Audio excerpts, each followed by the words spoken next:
I'm Ann Merrill, and I'm with Gordon Brothers Group. We are a 107-year-old privately held company dealing in over $50 billion worth of multiple assets annually. I would like to thank John and Wes this morning for validating our latest partnership with Lady Gaga through their use of her in their PowerPoint presentations.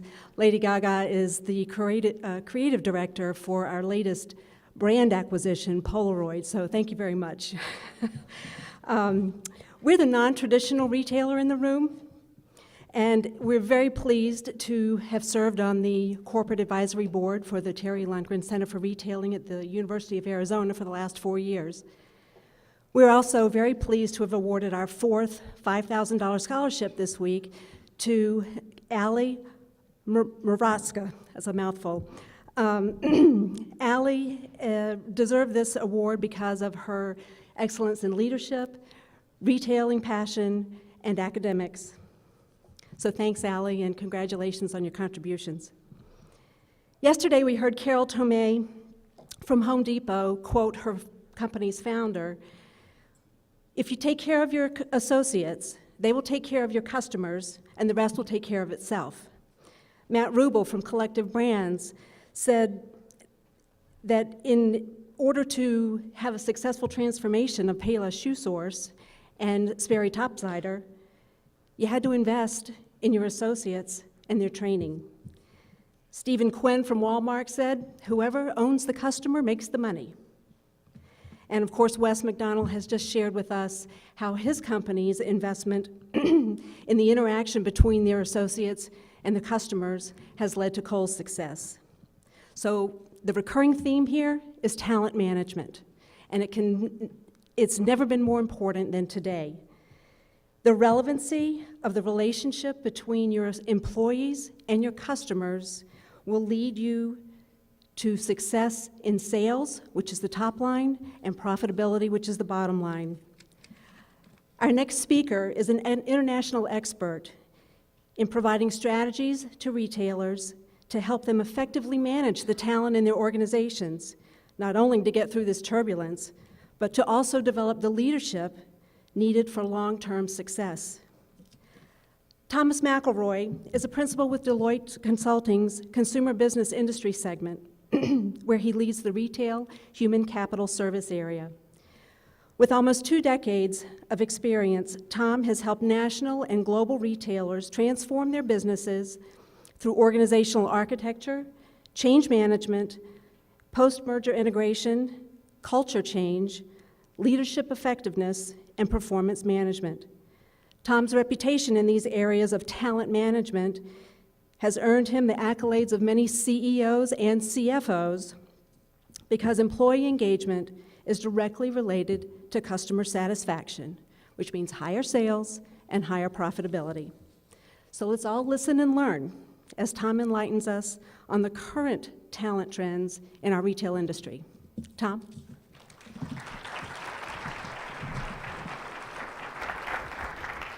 Thank you, Ann. You're welcome. Uh-oh, presentation difficulties. Thank you, Ann, and while we're waiting for this to come up, I'd like to put out a special thank you to the National Retail Federation, who partnered with Deloitte on the survey that we're going to talk about and the results that came out of it. They've put me up here today, I think, as a buffer between the Kohl's presentation and the J.C. Penney presentation that comes after me. So hopefully I'll be able to put some good ground between the two of them and entertain you all a little bit as well. Taking a lesson out of the Kohl's presentation, which I got to witness, I've decided to start today with a little video on the state of talent around the world.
as you can see, a lot of change going on in the world. Retailers are on the front line of it all. So I was going to have John Rooney up here with me. He's the head of Deloitte's retail practice. But the pace of change is such that one of our clients just brought in a new CEO who's looking at his senior team and trying to make some big decisions about how to transform the organization to meet his customers' changing demands. I guess the pace of change doesn't stop, not even for a global retailing conference. So you guys get me today by myself up here. John was going to take some time and go through some of our slides from our economists. So you might say I'm sparing you. They've taken a lot of time examining the global marketplace and how retail fits into it. And the data says a lot of things that you've heard over the past couple of days, so I don't think that we're really shorting you on anything. We're recovering from a great recession, which some people think will take a double dip, and others say is going to lead to a slow but steady recovery. Regardless of how the economy recovers over time, we're seeing several trends that are redefining the way that people interact with the retail industry. There's been a global consumer reset leading to greater consciousness in the price of goods. This is causing retailers to respond with a strong focus on brands, as we saw in Wes's presentation, differentiation, and the experience that they give their customers. Aspirational customers have become resource constrained and are looking for value in a smaller set of luxury goods purchases. Retail is going global. We've reached a point in the development of the industry that retailers have turned to global markets to manage risk and position themselves for future growth. Retail employees and customer alike are more connected than ever through social networking. We heard some of that this morning from John. They're sharing their impressions on everything from the quality of consumer goods to the wages they receive for working the point of sale. And retailers are more conscious than ever about the SG&A that they spend, Wes, trying to regrow their bottom line while managing the cost takeout that helped them survive the recent turn in the economy. As we look across all of this, we know, as you do, that stocking clerk through CEO, there's a need to attract, develop, and retain the talent that will take us through this change and connect us with our customers in a deep and differentiating way. In light of this need, Deloitte partnered with the National Retail Federation in an effort to look at talent trends within the retail industry. Together, we surveyed senior executives at the top 100 retailers, the Stores Magazine 100 retailers, and received responses from roughly a third of these to help us better understand the state of talent in the industry. What we found first at the NRF Global HR Conference, and then in the results of the talent survey, is that talent is a topic very important to retailers. Nearly all of the executives that we surveyed indicated that talent is a critical driver of their success, and 96% include working through their talent strategies as part of the strategic planning process. I bet that several of the retailers who are here today are interested in meeting several of the young people here today for a potential future in their organizations. Talent is a front-of-mind topic in the retail industry. We felt that understanding the talent sources that retailers are counting on to deliver their strategies would be a good starting place in our effort to understand the implications of our study. What we discovered was that retailers are first looking internally to retain and grow the people they already have within their organizations. When it came to recruiting, retailers were looking to recruit their customers, people who have an affinity to the brand and an affinity to what they represent and the products they sell. And rounding out the top three was recruitment from competitors. Retailers want to stay close to the industry if at all possible. Despite my earlier comment about going into global markets, offshoring and recruitment from overseas had firm positioning at the bottom of our list. We also took a look at the state of capabilities within the retail industry. What we discovered is that for the most part, retailers feel pretty good about their capabilities to support the functional areas most critical to their success. They've invested in development programs and other programs that are enabling them to treat their core business in a way that prepares people to do their current jobs. There are a few outliers, however, that are worth note. Two big opportunity areas that we found were multi-channel and finance. Most retailers have put up a website to represent their brand and provide a sales channel for their products. But the talent required to integrate innovative multi-channel solutions is a gap to the strategy that many retailers have of putting a strong emphasis on holistic multi-channel solutions for growth. Finance is another area that retailers see as critical, but where they have some development work to do in growing talent. My belief is that this is driven by the changing role of the finance organization from a tactical administrative function to a strategic business advisor function. In the coming decade, leading retailers will be relying on their finance organizations as information advisors to the business, providing the facts that will enable them to make better business decisions. One last area that I will briefly highlight is information technology. Like finance, the IT capabilities a retailer has and their ability to provide the business with information at a high level of confidence in what it represents will differentiate leading retailers. In total, we asked 27 questions to these 100 retail executives, and given our time today, I'd like to highlight 5 of the key themes from our study. Several of the questions in our survey focused on the next generation of retail executives and how they're being identified, cultivated, and developed. Along each path that we explored, retailers indicated that leadership development and the pipeline was a top talent issue for their organizations. Retailers expressed concern that they do not have a strong enough succession planning process that enables them to identify future leaders and quickly respond to changes within their organizations.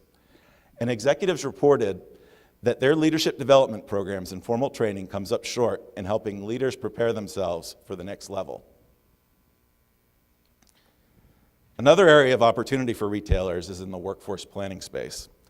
Retail works at a fast pace. I think all of you know that. Reacting to what happened in the market in week-long cycles and making appropriate course corrections to respond. Workforce planning is an activity that's often done reactively rather than proactively. In fact, 41% of the retailers that we surveyed felt that their companies were either passive in monitoring the future supply of talent or not looking at it at all. Anecdotally, retailers understand this challenge. The question of resources to support growth plans in domestic and international markets, in current and new format stores, and with flexible scaling models is one that's brought to most boardrooms on an annual or semi-annual basis. But true workforce planning involves the data modeling that will support these conversations, and this is where retailers sometimes fall short.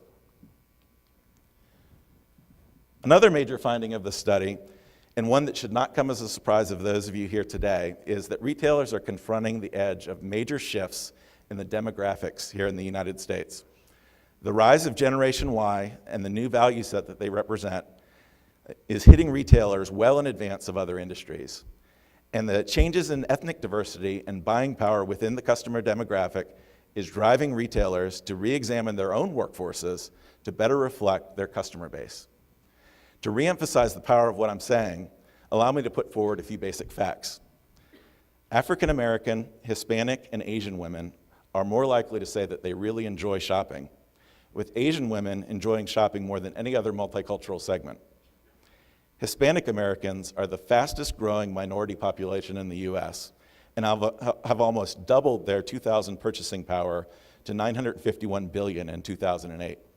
The 39 million African Americans in the US represent $913 billion in purchasing power, and the 14 million Asian Americans in the US, $509 billion in purchasing power.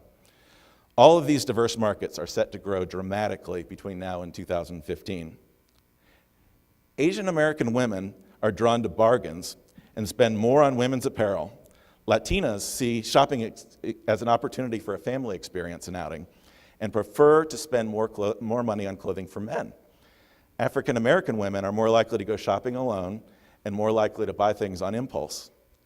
In order for retailers to attract diverse customers, they must establish a relationship and affinity with these customers, yet not one retailer is currently featured on the Diversity Inc. Top 50 companies for diversity. One last thing that I'll point out before I move on from diversity is that a couple weeks ago, one of my colleagues was having a conversation with the executives from Macy's. They were talking about reverse diversity. In other words, how to attract more men into the customer base of Macy's. This is not just a gender, race thing. This spans across everybody. Roughly half of the executives that we surveyed indicated that they did not have the basic HR technology in place that they need to support their talent management objectives. I think that the timing could not be better for retailers, as many in the marketplace are looking at ERP solutions and considering HR as part of the mix. These solutions can help retailers as they seek to manage information around the talent component of their business and leverage that information as valuable an asset as any of their key financial performance metrics. As we reflect on the statistics I shared back toward the beginning of the segment around retailers believing that talent management is critical to the execution of strategy and talent management as a part of strategic planning, I think that the findings point to my last highlight here. Retailers are challenged in taking talent strategy and turning it into action. I personally had to reflect on this after 20 years of working in the retail industry, because this is a reverse paradigm for me. Retailers focus more on strategy than action. But it makes sense when you think about it. Because retail organizations focus so heavily on running their business, sometimes it can be difficult to step back and put an emphasis on professional development and the infrastructure that's required to support it. This is a challenge that everyone is going to have to rise to as retail moves forward into the next decade. The big question that I always get when talking about talent is, where do I start? The answer is not a broad and generic one, but rather a very specific one to each retailer. You start by looking at your business strategy and the capabilities that must exist to make that strategy possible. Who in the organization is delivering against those capabilities? These individuals represent the teams that are your critical workforce segments. When you combine this with an understanding of your current capability levels and the gaps that exist to support strategy, you have a good starting place on which to focus your talent efforts.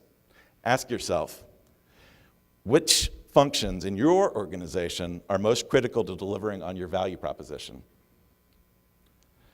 Armed with where to focus and who to focus on, the next question is, how? What I've seen over my years in the industry is that companies often seek a silver bullet for developing future leaders.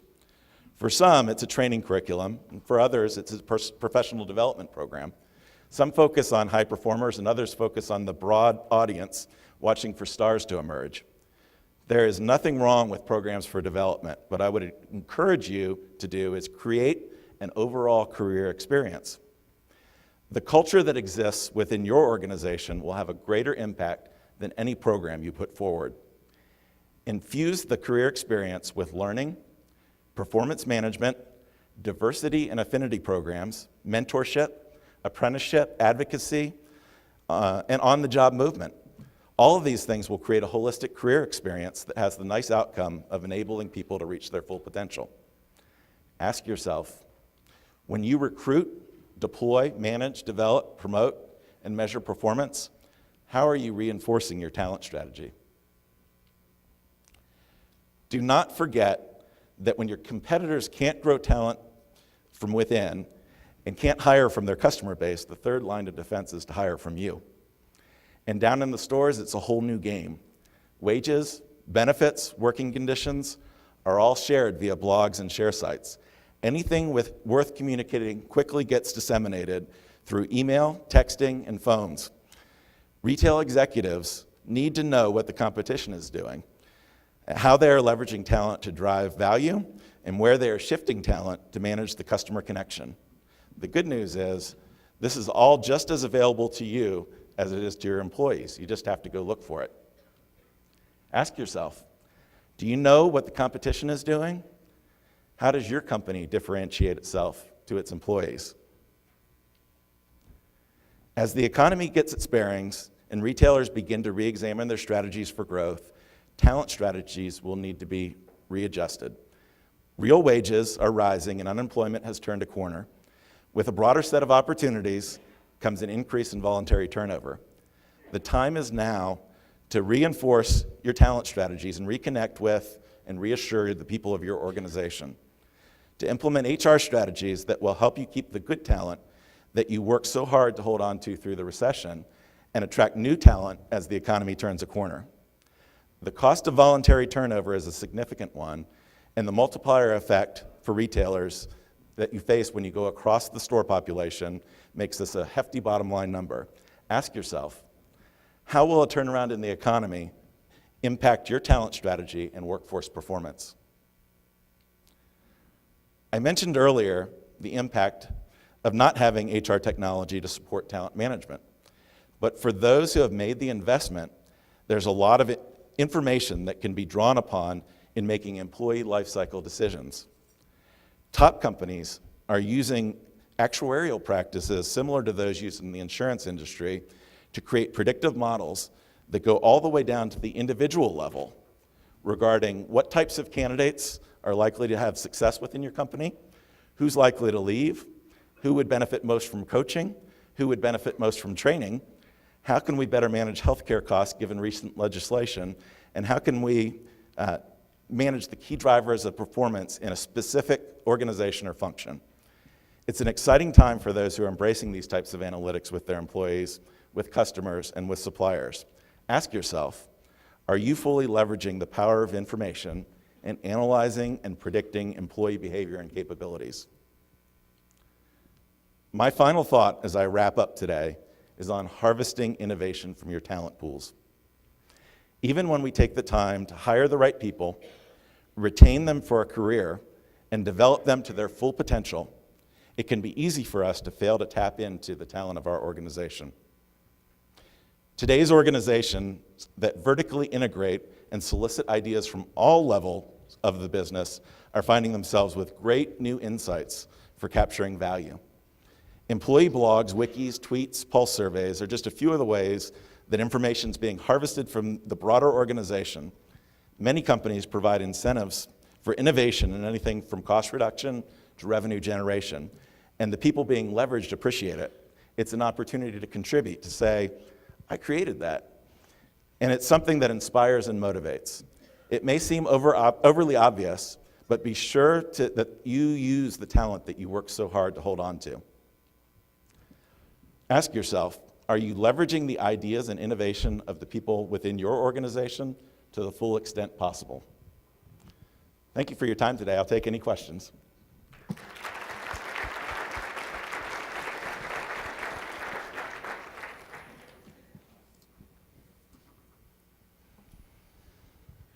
Hi.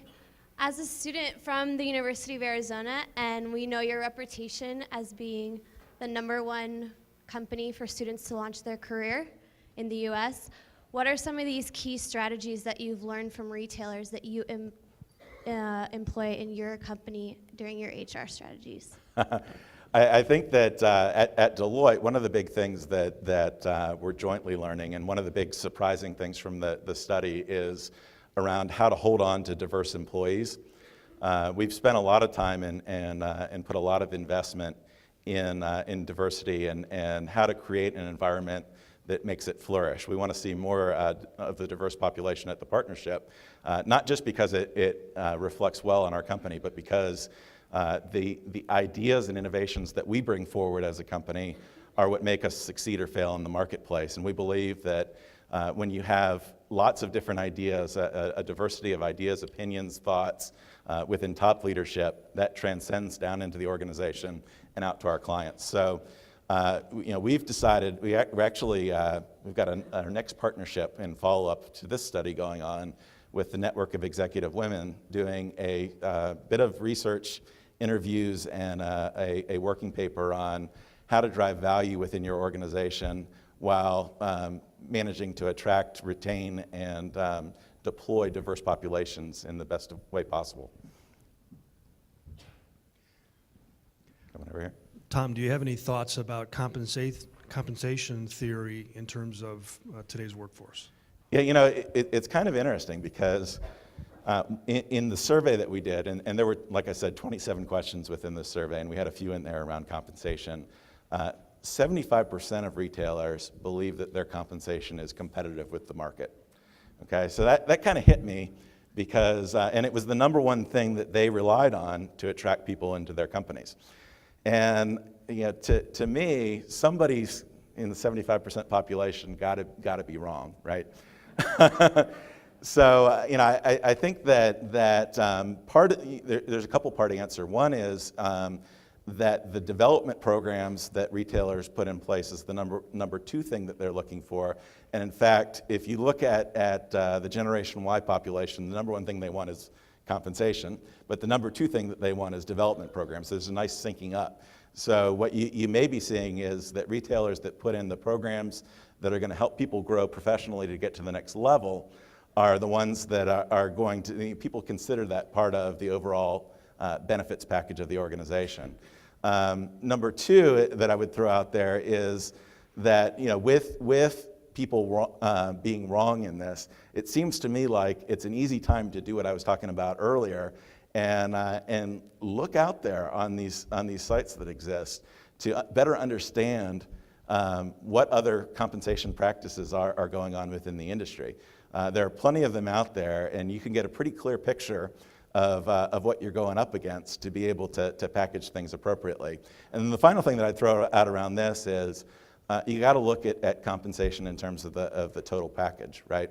There is value on intangible things. For example, the brand, right? Retailers are very proud of their brands. They've worked very hard to create what they are. And in certain brands, I won't illuminate which ones I think or don't think, but certain brands have a high value potential with employees and make either a good resume stop or a good place to grow a career. So if you got the right development programs, the right brands, and you know what you're doing with compensation, I think that you can really take off in terms of what you're doing from an overall benefits package. What we're finding is that Latinos tend to work better in a team-based function, and because of that, it gives them a great advantage when they're working within a retail organization that structures themselves in teams and structures learning within teams. The other thing that we're seeing, and this is a broader thing, is the concept of doing development of people through real-life experiences, whether simulated or in the field, is an important thing. And this is something that retailers have relied on for a long time. The concept of apprenticeship in the field and doing a lot of your learning on the job.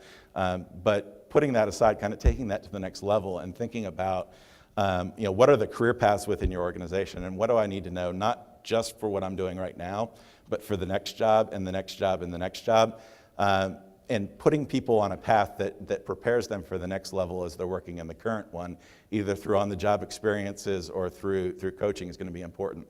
And I think that if you relate that back to the team thing that I was talking about earlier, is the variety of experiences that you get and backgrounds and possibilities for where your career might go is very opened up when you work in a team-based environment. So I think that it bodes very well for Latinos and Latinas working in the industry. Yeah. Hi. Just a question. Whenever you see surveys, very often, number one thing is talent, right? Talent development, talent recruitment. But at the same time, if you talk internally to executives, the HR function itself in larger corporations is often a source of dissatisfaction and viewed as being kind of stodgy, dysfunctional, et cetera. Are there any companies that you can point to where that HR function is really doing a superb job and really leading the organization rather than kind of perhaps being, dragged along a little bit? I hesitate to, only because they're clients of mine. But what I will say is this, is if you look at, I reflected earlier on the finance organization and how it's moving from being a tactical administrative function to being a business advisor function. In retail organizations, HR was thought of much the same way as a tactical administrative function. Make sure people get their paychecks, make sure people get their packages, process promotions, help with the benefits, help with all those types of things. And I think that we're coming to a place where I would say we're slightly behind where finance is, but we're coming to a place where the talent component of the business is taking such a key role within organizations that HR organizations are asked to step into the picture and bring up their games to be able to work in that space. And as we looked at at the development programs, kind of holistically within the survey, we found that second to catalog, which most people aren't doing anymore, the development programs in HR kind of fall to the bottom of the list. So what I would say is that we're moving pretty quickly to a place where HR organizations are going to have to be upping their game and thinking about how they become a strategic business advisor in the same way that finance is headed. I think that, we saw the slide on the HR systems being behind where they need to be. I'm really looking at this wave of ERP that's sweeping through retail right now, and I've got high hopes for that in terms of opportunities for HR. If you think about it, Oracle did the acquisition of Retech. Not sure exactly what year, but it's within the past 5 to 10 years, let's say. And SAP Retail is still just in the phases of coming to the United States. So retailers are on this cusp of implementing these ERP solutions that give you tremendous access to data. And when HR organizations have data, they've got power. So long as they've got the right people with the analytic capability to turn that into information and insights for the executive team.